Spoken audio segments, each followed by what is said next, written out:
Turning now to the very latest from the state's capital, our digital political reporter Alex Kenlin is here with recent updates from the legislative session. And Alex, I feel like it's the gift that keeps on giving, or the story that never ends, the prison funding bill. The Groundhog's Day of legislation. Yeah, it just keeps coming up. And now it was voted on again today, and it's fifth failure. Now, it'd be easy for us to just say, oh, those crazy senators, they just keep voting on it.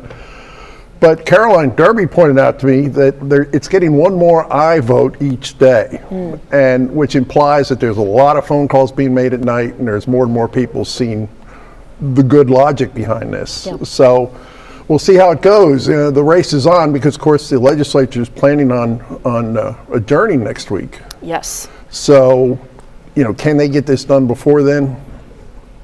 Yeah. Remains to be seen, and I hate to end the story that way, but it remains to be seen. I fully expect at this point we're going to see another vote tomorrow. Yeah, and we'll have to see if they get another vote during that or not.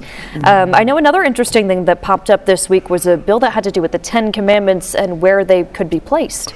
10 Commandments in in every classroom in the state, coupled with "In God We Trust" on at least an 11 by 16 inch poster.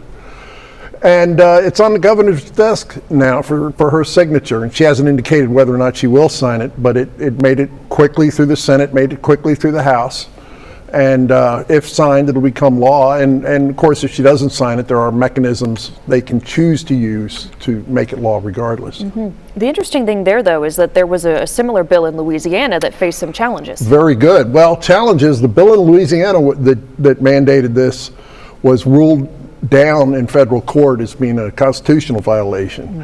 I think it was a clear religious statement was the judge's statement on this. Okay. So we'll have to see what happens with that, of course, here in Arkansas, but the first step is getting the governor to sign it or not. I know another big issue, gender-affirming care. So what's the latest with that? That came out of a House committee today, the House Judiciary Committee. It made it through with an 11-5 vote. Now, you might remember a few weeks ago we talked about this, and they had a gender-affirming care bill that really had a broad definition of what gender-affirming care was. And this was pulled because the Attorney General's office said they weren't crazy about it. Okay. Well, actually, they said they couldn't defend it.